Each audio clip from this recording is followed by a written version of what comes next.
we're going to wrap up pretty soon for the retreat, but one thing I want to talk to you about was on the path of yoga is non-violence and attachment.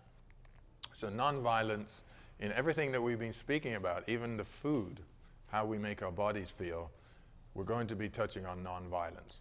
So the first path of yoga, I talked to you about the 6 paths of yoga. I talked to you about Raja Yoga, which is kind of the king of yogas.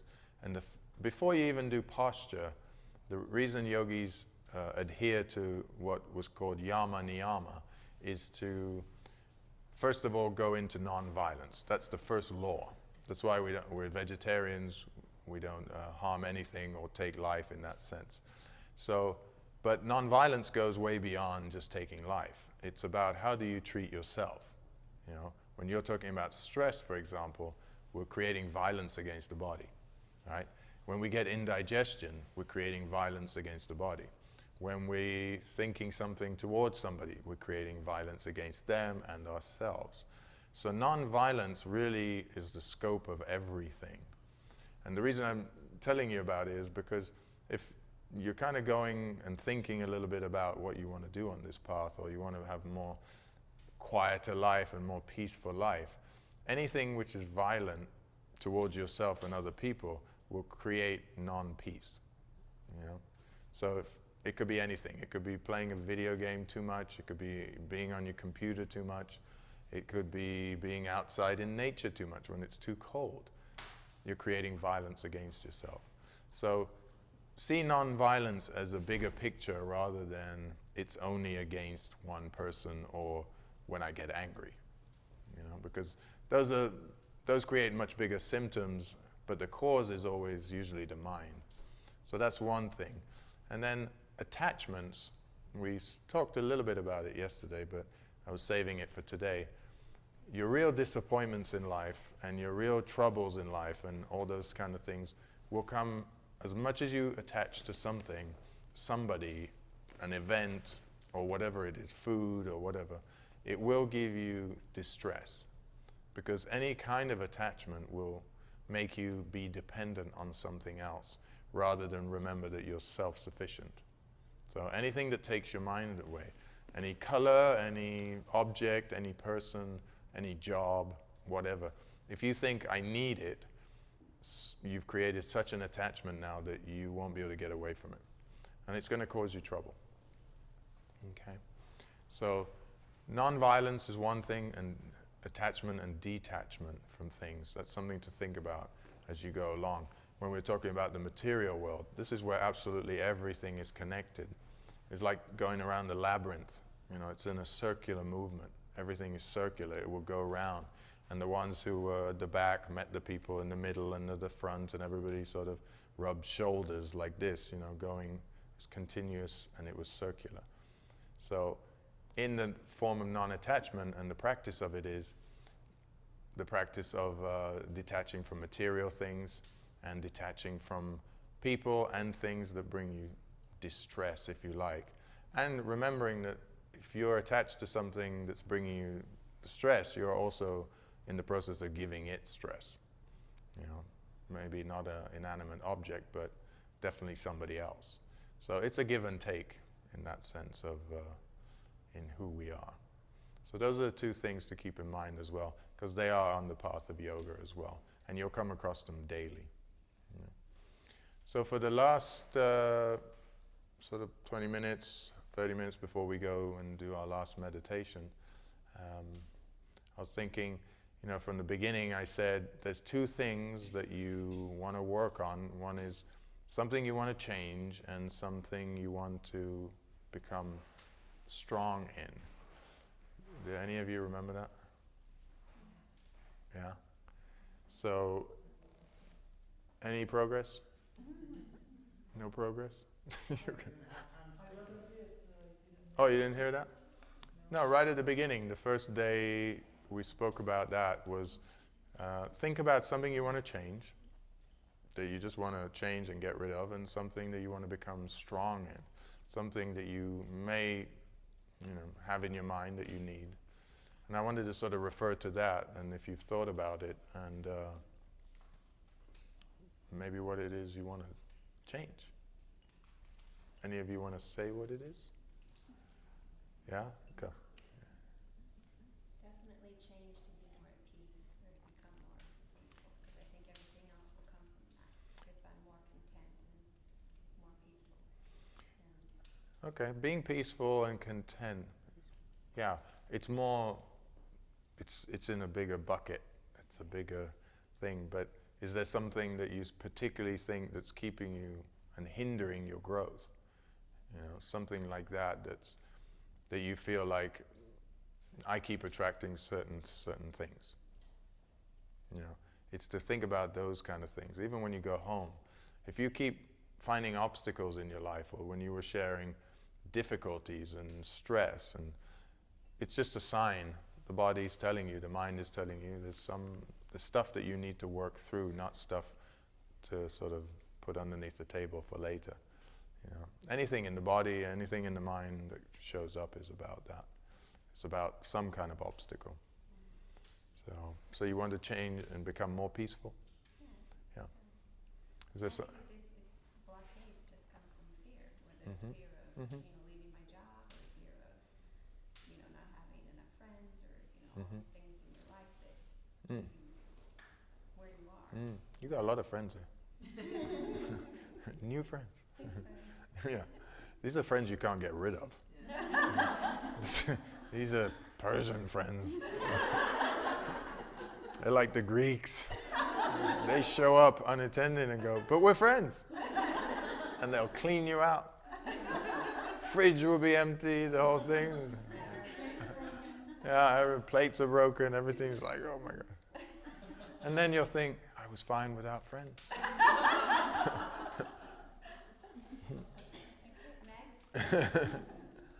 Yeah. Something you want to become strong in. Yeah. Clarity. I want to be able to think Clearly. Then you need to you need to maybe give up a few things at the beginning. Some things that are not, bringing more beneficial things into your life. If each one of us today draws a picture and says, what do we do every week? We draw a picture of it. There's plenty of things in there we can get rid of. I can think of plenty of things I do that I can get rid of. I don't need them. I've just collected them, they're there. Mine don't really give me distress, so they kind of linger, and they can be there or not. But they don't damage me. They don't give me any stress. Eventually, if they're not supposed to be there, they'll go. Because my mentality is, doesn't matter if they stay. So if you want to become stronger in that, then look at your life and say, where is it? What is it? Who is it that's around that maybe I'm not supposed to be doing this and that? The classic is you don't like your job. Well, you're not bound to your job. If the only thing that bounds you to your job is money, then you don't really have a job. You just have a source of income. That's different than a job, something you work at, something you're happy in, something. So everybody can actually be happy in what they do. It's just we're not doing what we should be doing. One should be doing what the other one's doing, the other one should be doing what the other one's doing. But in everything we do, we should be serving each other. That's where real contentment comes from. Years ago, when we used to have communities where people had kids and then grandparents and the family looked after them, and you always knew where the kids were, and you picked off the ground and the food was clean, and people just went to work and came back, and it was just like, yeah, I'm happy, I've got everything else in my life. We don't live in that kind of society anymore. So it's become more selfish and more about me. So we have to build our communities a little bit more and make a point of building and helping and being much more patient. You have to live by example. If you're watching tennis a lot and you're sort of, let's say, addicted to it, and they're addicted to a video game or whatever they're doing, you're kind of showing them addiction in some way. So then what happens is, it's not the fact that yours is tennis and theirs is computers. It's still showing them through example. So one of the hardest things is, it's that whole thing is when you tell your children something you're going to do and then you don't, and you're like bluffing. it's that problem. So if you don't mean it, the kid knows it after 3 times. It's like, yeah, whatever. Put me in the closet. It's never happened. So You have to live as an example. So if you say you're going to do something, you do it. So that by the third time, the kid is like, oh, okay, things have changed. They need to see change. If things are the same, then they just go by, oh, that's mom and whatever, you know. But if you put your foot down and go, okay, it's this many hours, otherwise nothing. Eventually, the third, fourth day, they'll be like, oh, things are changing.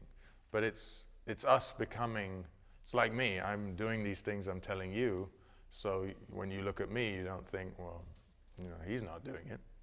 You know, so I experiment, I learn, and then I pass to you. So I don't teach my guru because he teaches me, you know. So in that sense, we all have a teacher in that. So you are their teacher. What if you're alone? If you're alone, that's sad. No. Well, then you need discipline. Oh, you mean when you're watching too much TV? Yeah, alone. Break the TV. That's one thing. Sell the TV. Put a timer, child lock on the TV. That doesn't work. Yeah, because you know the code. That's not good. You have to have somebody else come and do it. Discipline. Yeah. It's amazing how what you eat, correlates to how you think, to what kind of TV programs you get addicted to, and et cetera, et cetera. It's all connected. So don't think when you pick up that something nasty to eat and you eat it, and then when you go watch the program you do, it's all connected. You know, it's all connected. So you got to have a little discipline, meaning, okay, after this amount of time, I'm done. I'm going to find a new hobby, something else to do. It's very easy to just sit on the couch and, you know, it was made for that. It was made for lying down and becoming easy and lazy. But then you get up stiff, and then you wondered why you did that, and then you can't even remember what you're watching, but half of it's stuck in your head anyway, and it will come up later when you're trying to meditate, you know. So as much as you invest in the better way of life, then you can get more out of it. And you can edit you can edit the types of programs you watch as well. Not just TV, but as far as addictive personalities, just with yourself alone, you know, and not just television, but even. It's a circular movement of everything. You know, there is no happy pill for everything. It's just changing diet, a little bit of your work habits, you know, a little bit of all these things will suddenly add up to a big whole. And then from there, keep adding, keep adding. You know, often, you know, somebody will come to me and say, you know, I'll do anything you say for, you know, I'll pay you whatever you want, just make me, you know, I'm desperate. And then you get them better and you help them and the whole thing, and then they're like, oh man, you're expensive and you took too much time. And you're like, but you came to me desperate. It's like, yeah, but I'm fine now. You know, you're like, yeah, but you weren't, okay. You know, so we forget. So it's a process of continuing the rest of your life, right? Yeah, it happens, I'm telling you. It's not, I didn't make that up. You know, and it's true. So remember, when you're healthy, keep staying healthy, maintaining health. Don't give it up. You know, so if you do a little bit of everything and you feel better, keep going, keep going, keep going. And TV is kind of like food. It's always there. Somebody's got a TV. It's somewhere in a bar. It's in a restaurant. They're everywhere. You don't have to think about them. You know, make it so unimportant. If you have a favorite TV program, make it your not favorite TV program. You know, it's that. Unless you're watching something that adds a lot to your life, and then, you know, you turn it off and then you put it aside and then you get on with something else. You know? So whatever you watch through those eyes will end up in this body. So just, you got to edit. Editing.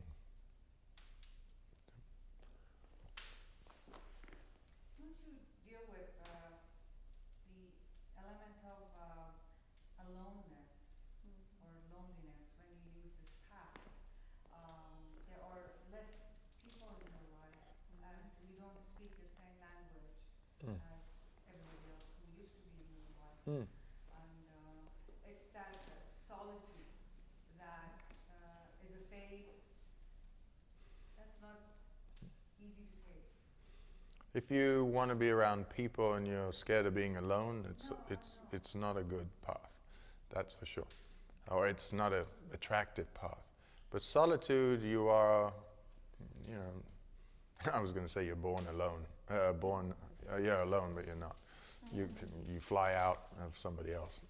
But you do die alone, and you're born alone, kind of. Stop smiling. Not you, her. Excuse me. Solitude, again, is not just in the body. It's solitude in your mind, knowing that you will do most of your growth in your life, or your spiritual growth, alone. It's just the way it's being set out that way. We don't do all of our best growing together, because each individual soul that's in the body needs to come into this life and has a purpose. But it's not always the same purpose as being together. That's where we're at conflict, and some of our societies don't work, is people think it's normal, you have to get married, you have to have kids, you have to do all these, and get a job, and da-da-da. And then when somebody's out of the norm, like me, I'm out of the norm. Well, everybody can do that. Why can I do it and you can't do it? But yes, if your mind doesn't like to be solitary a lot of the times, then you won't grow, because most of your information comes from within, right? We live in the age of information, age of internet. We think that we're growing considerably much more than the ages before, because we have all this information on the internet available to everybody, and we have scientists telling us all sorts of things, and every week somebody's finding out something new, and we discovered something. And what have we discovered? We didn't discover anything on the inside. We keep discovering things on the outside, right? So this world has a limit of what things you're going to discover eventually, because your microscope has to get bigger and your telescope has to get longer and all the rest of it. But the world inside is an unknown world, simply because not too many people sit in solitude and contemplate and meditate and read and make their life about more a spiritual life rather than a outer material life. So loneliness doesn't come into it. Loneliness is in the mind. The mind thinks it's lonely because it wants